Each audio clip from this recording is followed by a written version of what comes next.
All across America, people work hard to meet their responsibilities.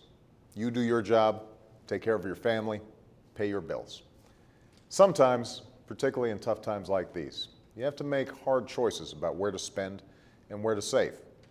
That's what being responsible means. It's a bedrock value of our country. And that ought to be a value that our government lives up to as well. Yet, over the past decade, this hasn't always been the case. 10 years ago, we had a big budget surplus with projected surpluses far into the future. 10 years later, those surpluses are gone. In fact, when I first walked through the door, the government's budget deficit stood at $1.3 trillion, with the budget gap over the next decade projected to be $8 trillion. And partly the recession's to blame. With millions of people out of work and millions of families facing hardship, folks are paying less in taxes while seeking more services, like unemployment benefits. Rising healthcare costs are also to blame. Each year, more and more tax dollars are devoted to Medicare and Medicaid. But what also has made these large deficits possible was the end of a common sense rule called pay as you go. It's pretty simple. It says to Congress, you have to pay as you go. You can't spend a dollar unless you cut a dollar elsewhere. This is how a responsible family or business manages a budget. This is how a responsible government manages a budget as well.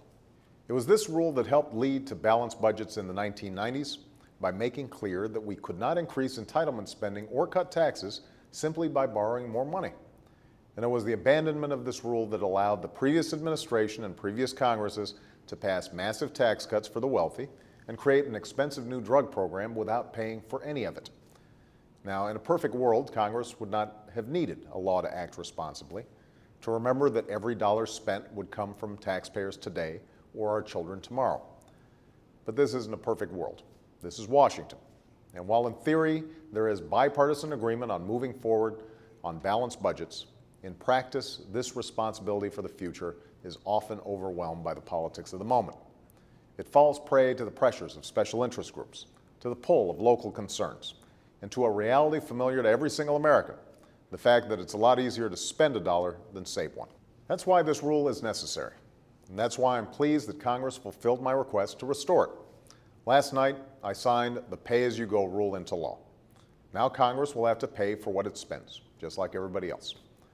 But that's not all we must do.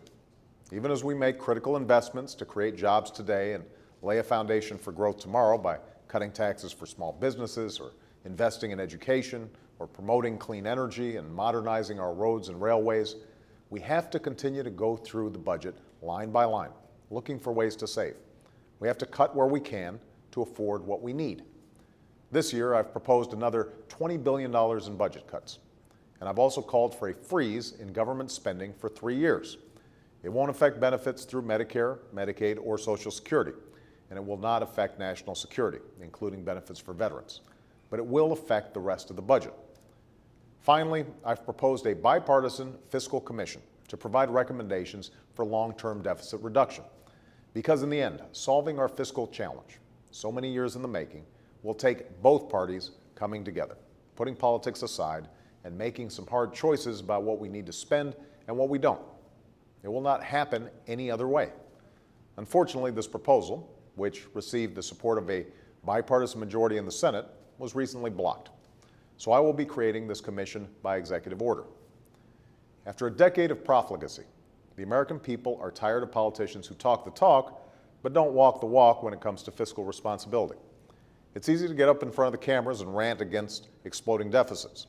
What's hard is actually getting deficits under control. But that's what we must do. Like families across the country, we have to take responsibility for every dollar we spend. And with the return of pay-as-you-go, as well as other steps we've begun to take, that is exactly what we are doing. Thanks.